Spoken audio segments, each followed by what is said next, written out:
Hello,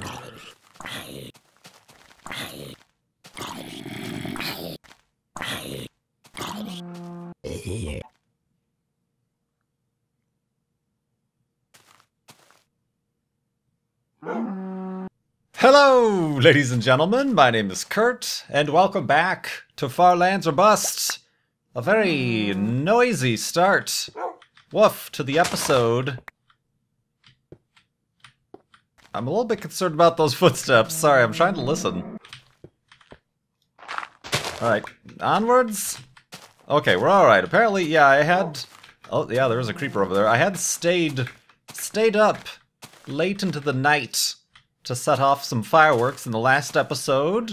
So we tempted the hostile mobs there. But regardless, I think we are safe and sound and ready to continue to the far lands in this episode 399. Episode 399, everybody. Continuing on to the far lands, today is Monday, September 1st, 2014. Great! Judas Priest, how could it possibly be September already? It is also Labor Day here. That's a United States holiday, is it not? Labor Day, I suppose. I think in Europe or in the UK they have certain bank holidays. But Labor Day it is right now. So many of you are probably off school, off work. And I am not, because I live at my work, and I enjoy it very much. But yes, we're continuing on to the far lands. No rest for the walkers. The walkers? I'm a zombie. No rest for old KurtJMac here, walking to the far lands. Like I said, episode 399. And I already mentioned that last week we reached the mini goal of $11,739 before episode 400. It was a little bit of a miniature goal I set forth, and we certainly did that even last week. We are right now up to $11,865 raised, season 5 of Far Lands or Bust, and we're going to do something this weekend. I think. I gotta make sure. Gotta check to make sure. It's one of those things. Like I said, I am surprised that it's even September already. Labor Day in the United States is generally a kind of the mark to the end of summer. It goes Memorial Day to Labor Day is kind of like the summer. You know, people try to do their last of the summer cookouts, barbecues, if you will. There's always festivals for the restivals, different towns and things like that around this weekend that mark the end of the season, and it's very surprising from somebody who spends about 98% of their time indoors, like myself. It's like being on the space station without windows. You're just kind of floating overhead, and you don't really notice what the weather or the seasons are doing on the outside, which is okay. I've gotten out and about and done some things, been some places, done some things, been there, done that. But we're getting all of the exercise we need right here in Far Lands or Bust. No, don't take my. Oh, that's actually quite dangerous. Sometimes you can take damage in one block of water, so I'm going to take the easy way down here. How are we doing for wood? We could probably use some, so I'm gonna collect this tree as I descend into madness. No, descend the... Go, Wolfie. Dang guy. Oh, we do have quite a bunch of treats. Treats! Boop. Let me, bleep, bleep, bleep, bleep, bleep. Do that. Grab Wolfie and continue on. But yeah, that's very awesome, and I will have probably Wednesday on episode 400. I will have more of a solid schedule for when we can expect to do this sort of celebratory. I still hesitate to call a mini flobathon just because it's not going to be a flobathon, but a mini little live stream celebration I'm also trying to think of something special to do for episode 400. I don't know. There's a lot that could be done. If you've been with me for a while, you know that the whole milestone special video, it's not particularly my cup of tea.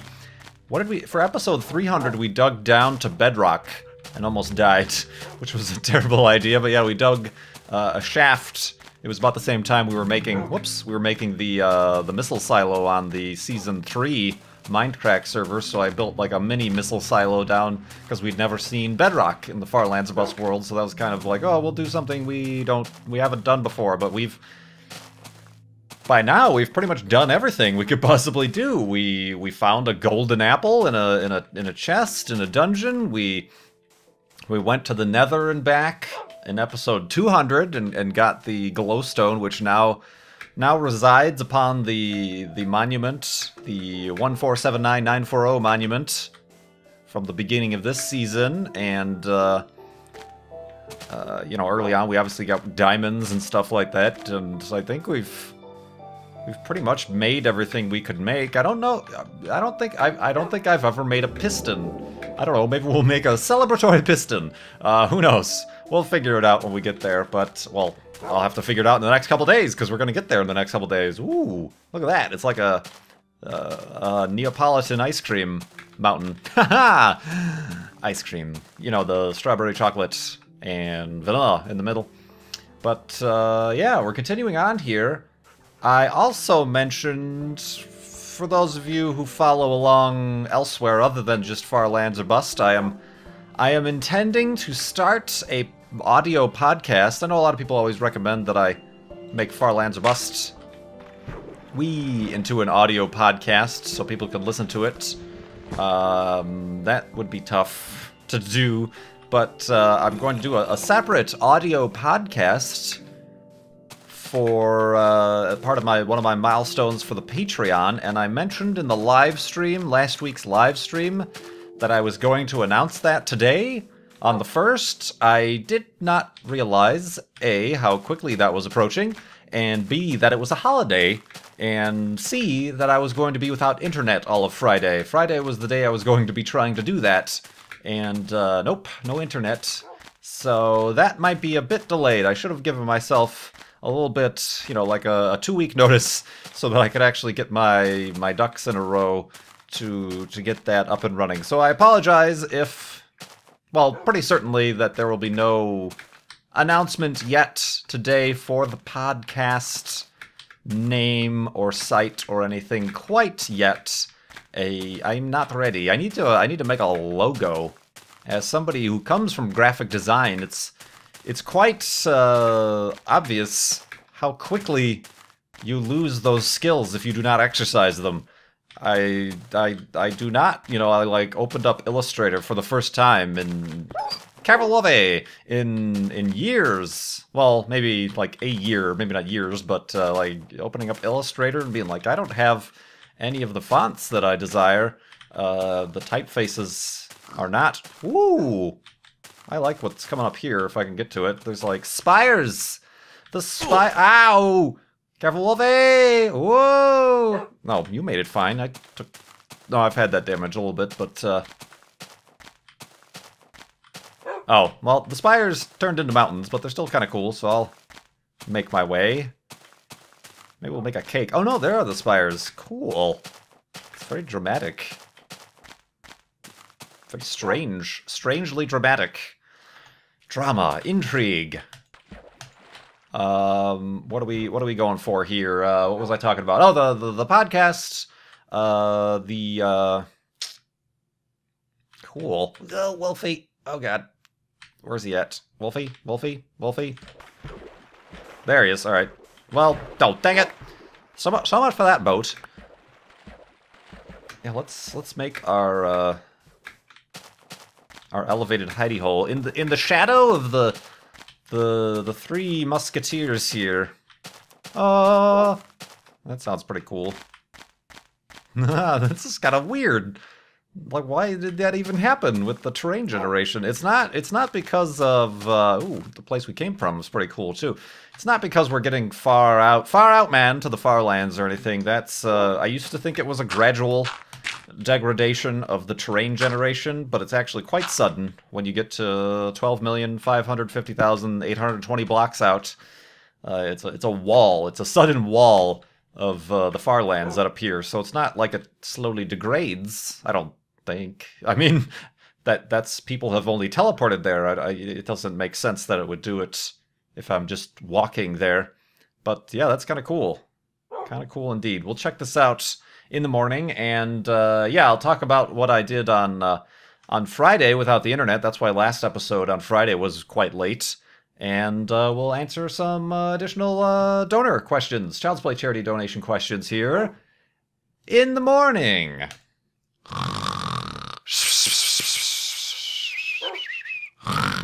And wakeness. I was trying to think of something cool to say, but I am not cool, so I was unable to say such things. Here, have a seat, Wolf. Oh, maybe not. I said have a seat, Wolfie. Over here. Whoop. There we go. All right, yeah. Let's get the spears of destiny in here. Are you gonna look at us at all, or no? Nothing. There we go. Bop. Picture time. Get out your cameras. Get out your cameras and take some pictures. But yeah, on Friday, I actually put in the video description of the last episode that I tempted the broadband gods in making fun of how Time Warner Cable was fined by the FCC for not reporting outages to their VoIP service. VoIP! And sure enough, like immediately after I finished recording that episode and I started editing it, my internet went down. And it wasn't, I was having problems for a while. It was more about the problems I was having was just slow and inconsistent internet, where I would lose connections and things would not finish downloading and trace routes would fail. And but this was just a flat out no internet to be had, and like I said, it really impeded my abilities to work. It's one of those weird things. I started to work on some extra stuff, like these screenshots I'm taking for the postcards and the physical postcards and awards and things for the patrons and stuff. And I didn't, you tend to forget. You're like, oh, I'll just, oh, I need this. I'll just look up the logo for this, or I'll just look up a picture of this. So I open up Google Chrome and search in the search box. I'm like, blah blah blah blah blah, and hit enter. I'm like, oh yeah, I can't do that. I don't have the internet. Or I wanted to check the date on which we built the 1479940 monument. So I went to YouTube and I'm like, oh, I'll just find that video on YouTube. Nope. You cannot do such things as these. So it's pretty crazy how much of, like I've said before, it's become like a utility. It's become like turning on the faucet and expecting water to come out is having the internet in our modern age, especially someone like myself, who's a bit quite and totally and entirely dependent on it for my way of life. So that kind of was a shocker to be without the internet. I got to a point where I finished the work I could do without the internet and started to get a little bit bored. I found a couple bags of chocolates, like semi-sweet morsels, as they're called. Chocolate chips, you put in chocolate chip cookies, in the back of my fridge. I also had peanut butter, so I'm like, you know what? I'm in the mood for some Reese's peanut butter, cups. I'm going to make them myself. Ooh, it's like a dinosaur. The dinosaurs! It's T-Rex rock here. Of course, without the legs. It's got no legs. Vintage beef, the T-Rex. Oh, from this side, it really doesn't look like a T-Rex at all. Without the internet, I have a phone. I could look it up on the mobile network, but without the internet, I decided just to wing it and not look up how to actually properly make your own homemade peanut butter cups. So I just got out the old cupcake tray, tin, I suppose you could say, and some of those cupcake paper things. And I'm like, well, if I put some chocolate chips on the bottom, put them in the oven like a really low temperature, they'll melt together, right? They'll melt together, and I'll have a base, and then I could put a dollop of peanut butter in the middle, and then more chocolate chips on top, and then they'll melt together, and voila! I'll have my very own Reese's peanut butter cups made on my own. That's not how it works. That's not the proper way to melt chocolate. I got quite many comments on Twitter telling me the proper way to melt chocolates. It's not the way to do things, but they did turn out. I'm very surprised, actually, at how the chocolate chips retain their structural integrity, even under great heat. They don't just melt into a pool of chocolate. They survive, and they maintain their shape. So really, it became, and I posted a picture on Twitter, it became, where is my shears? There they are. It became basically an amalgamation, a glob of slightly melted but fused together chocolate chips surrounding a blob of peanut butter is really all they became. Peanut butter blobs, I think, is what Beef called them on Twitter. Hershey's peanut butter blobs. They were alright. It's still chocolate and peanut butter. I actually just finished the last one I had here. Yeah, that was an interesting time, and I finally broke down, and the first time I was having problems with Comcast, I contacted them on Twitter. They have a Twitter support thing, and that wasn't helpful at all. They said that, oh, because I have my own modem, they couldn't do anything to it from where they're at, so they had to schedule a tech to come out, and if it's my problem, then I have to pay for it. I eventually canceled that because the internet came back, but yeah, they were of no help, so I tried, through my mobile phone, contacting like their on-site chat. And I've heard terrible things, and I've had terrible experiences with their actual phone support, because generally they're not even in the same hemisphere. It's just, I've never had good results with that. So I tried the chat, and actually this guy on the chat was able to help me. He had to send a signal to my modem. I don't know, some sort of reset signal, some sort of confirmation signal. But once that signal was sent, he really couldn't expand further. I'm like, is there anything I could do? Is there a button I can push on my modem settings to do that? No, just let us know and we'll send the signal. I'm like, why did you stop sending signals? You know, it should know that I'm not on the internet and send that signal or something. I don't know. One would think things would move as smoothly as that with a company that big, but no, it's quite the opposite. But it came back, and I was able to get then that episode up at like 8 p.m. or something like that, 4 or 5 hours. 4 or 5 hours later than usual, so it was still up though. It was still a Monday, Wednesday, Friday, Four Lands or Bust, as is intended to be. But yeah, that was my Friday for y'all, and over the weekend I did do a lot of the Labor Day-ish weekend standard stuff with family, cookouts, meeting with family, and stuff like that. Up until today, I'm back at work, back at the grind. The daily grind, the grind! Wasn't that like an MTV dance show before? The grind! Oh, dance shows. Good lord. What does MTV do anymore even? I don't watch. I remember the VMAs were on and Twitter was going nuts about that. I'm like, I don't care at all about what's happening in the world of music videos, which I'm sure they're all about music videos now, am I right? Am I right? I'm an old, cranky old dude. Get off my lawn, MTV. You used to play music. Now it's just reality television and stuff. Alright, we can make this. Alley-oppa! Spelunk. Wolfie? Oh, you dingus! Why did you turn back on yourself? He went back and hit the ledge that was beneath. Wow, that took a lot of damage. Alright, we gotta feed Wolfie here. Gotta feed Wolfie. Let's get rid of that and that so we don't accidentally light him ablaze. Wow, I'm gonna have to actually probably use all the pork chops I got, all the bones. Accidentally feed him the golden apple. He will be invincible. Invincible. Woof, yeah, I'm sure you would like that, wouldn't you, Wolfie? Let's see, I think that kind of catches us up to speed here, as far as my own personal Farlands or bustitudes and things that have happened to old KurtJMac over the weekend. Let me think about, and maybe we'll wait until the sunrise again to start answering these questions. Oh, well, speaking of outages, I got a comment a few episodes ago on the YouTubes from RBHWS.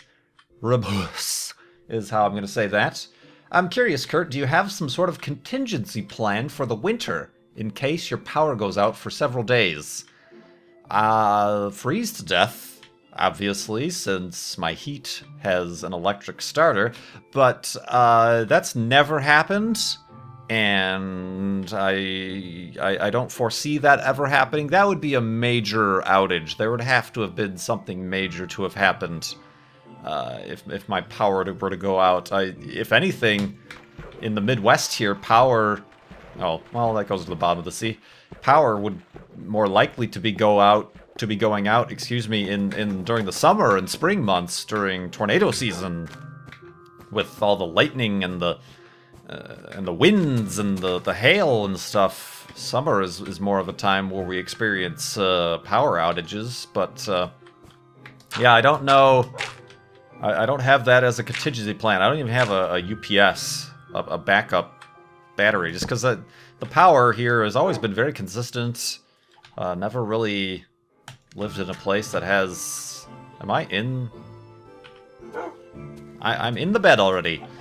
Oh, yes. Sitting in the bed, sitting in the bed. There we go. Huh, that was weird.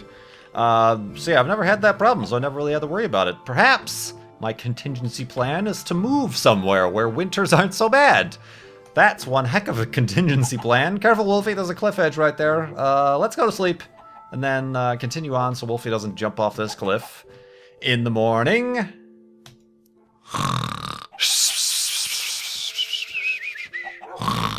And awakeness. That happened quick. That was a quick snooze, a little quick nap. A siesta, if you will. A mid-afternoon snooze. Let's see. I do have a question from Herman. Herman Kerman? No, Herman, who gave a donation to Child's Play charity, had a question, and Herman asks, I was wondering, what are your creative... You stuck, Wolfie? There you go. What are your creative outlets? I was just talking about... Oh, there was another... I had another pork chop up there. I was just talking about graphic design and how not exercising your graphic design muscle really tends to screw you up and have you have problems getting back on the swing of things.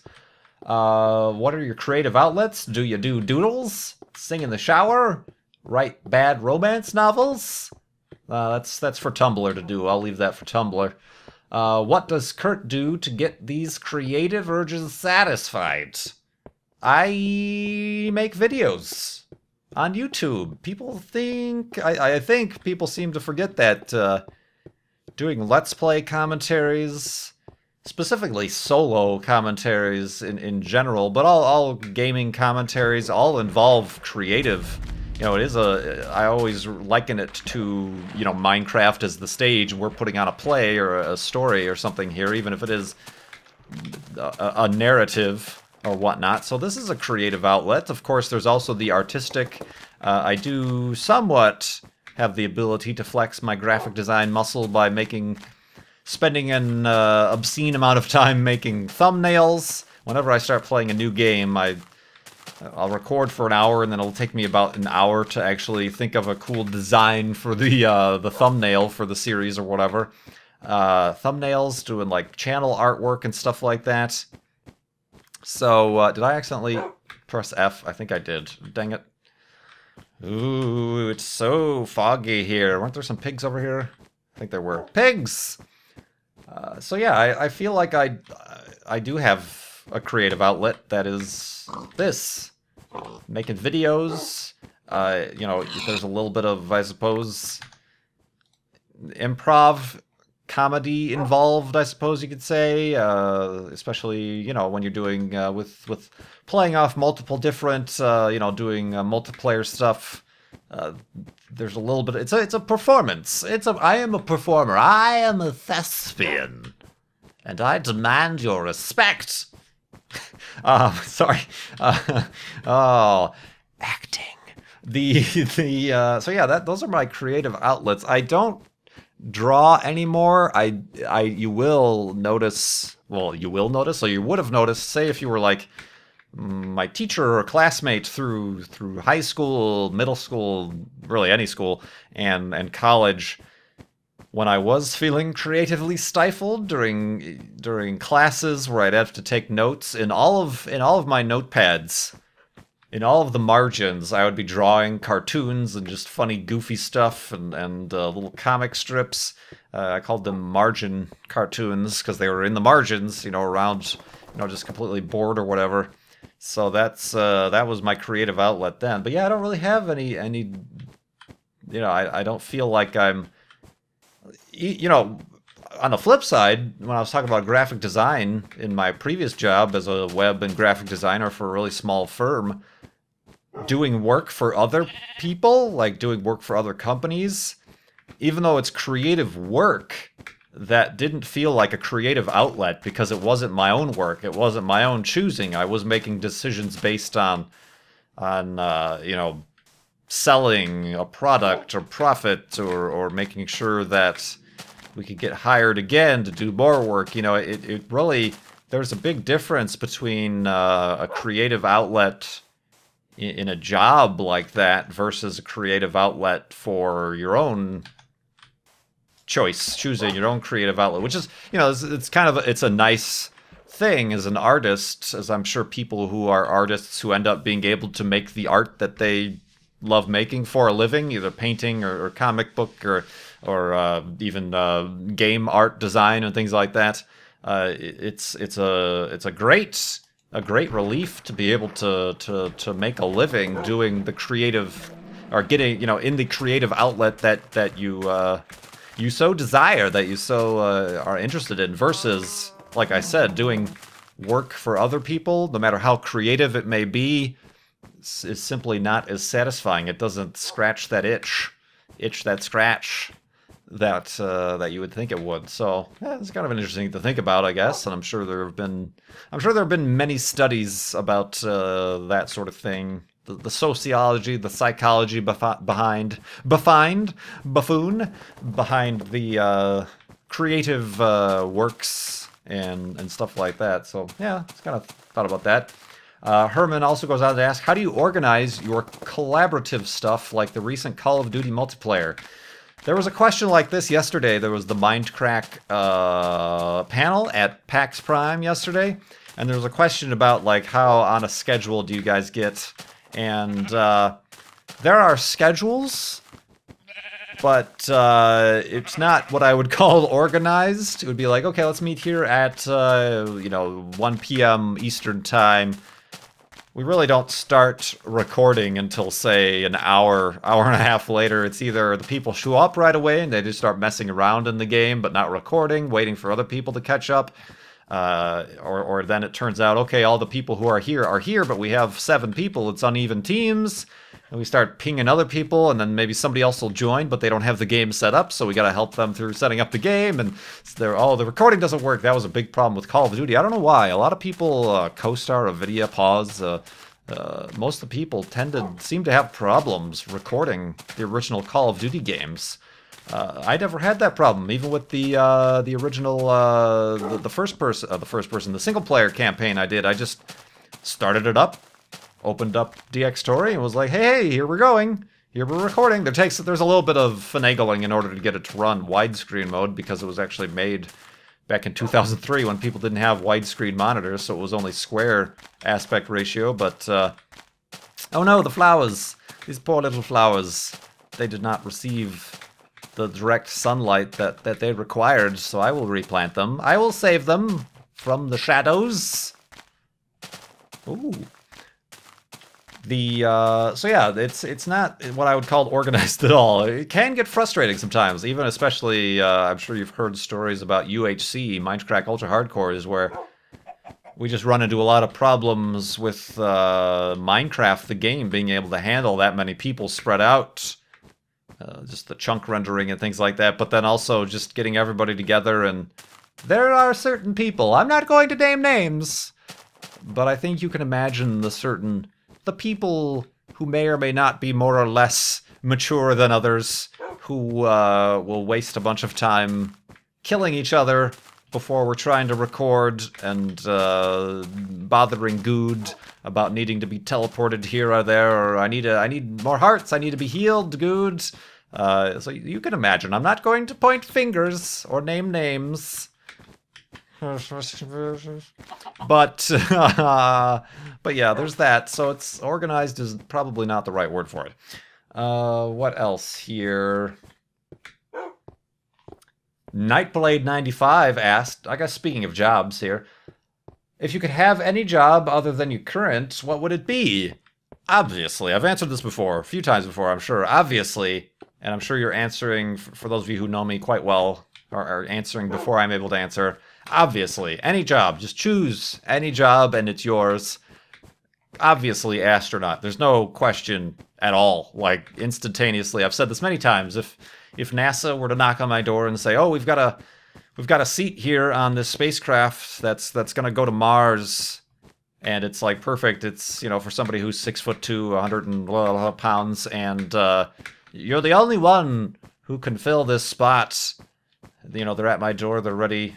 You know, they're down the list on their clipboard. They ask me the question. They look up from their clipboard. I'll already be gone. I'll already be in the back of their car, being like, "All right, guys, let's go. I'm ready. Strap me in. Let's go." So yeah, no question. If I could just choose and have what I want, that would be without a doubt the choice I would make. To be an astronaut. Indeed. I'm sorry, I would have to abandon you all. But you would understand. You would very much understand, just because it's one of those things that I know. You know, there's certain jobs that, like, if I decide to drop what I'm doing now and set my mind to it, I could have a certain career path. But astronaut is definitely one of those, much like professional NBA player or something like that, that the ship has sailed. That is pretty confident that I could say that is not possible for old KurtJMac in my life. To ever... Whoa, let's not go there, Wolfie. Go up. Let's go over here. Where are you at, Wolfie? Okay, no. Where are you going, you fool? You are attracted to danger. Wolfie Danger McWolfington, Esquire Jr. the Third. His Highness. All right, so let's make the end of the episode hidey hole here.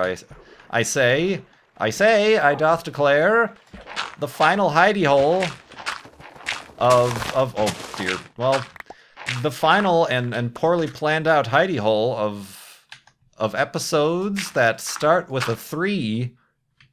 I'm assuming. I don't know if it's going to take 3,000 episodes to get to the Far Lands. Maybe it will, but at least for... Oh my gosh, this is a terrible hidey. Kurt, what are you doing? You've lost your marbles here in the final stretches of 300 episodes. But yeah, the next episode is episode 400. I will have information for the 400th episode celebration. There you go. Oh, you dingus. And I will provide that to you thusly. Don't get stuck in the block there. Woo! There we go. Wolfie ears. In the next episode, I'm trying to think. Maybe leave me some suggestions in the comments. That doesn't mean... Oh, whoops. I meant to actually... Let's, bleep, blop, bloop, blop. There we go. You guys are now flowers that can thrive in the sunlight. Oop, grass. When it does once again rise. But yeah, I'll think of things. Maybe in the comments. That doesn't mean I have to listen to what you guys suggest. But maybe in the comments you could suggest some things.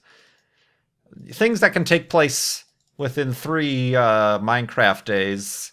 And then, of course, we will do our live stream celebration separately from episode 400. But I do appreciate, everybody's continued support through... I'm sorry, episode 400. Good gravy, Kurt. Did I say episode 300? Episode 400.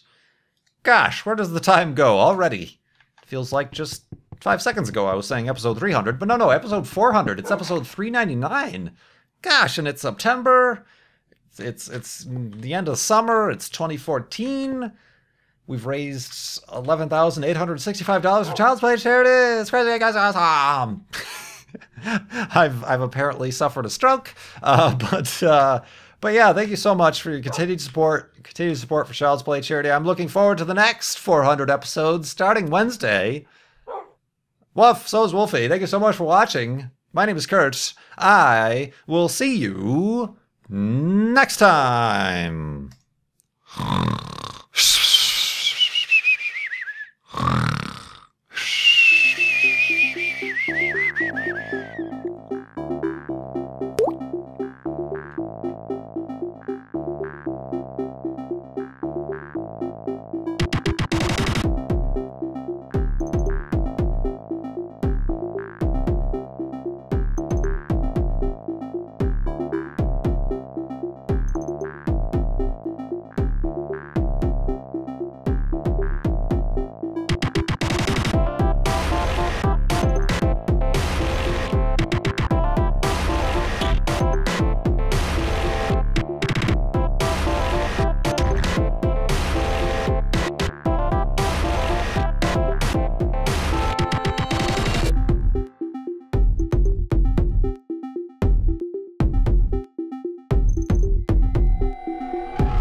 The grind.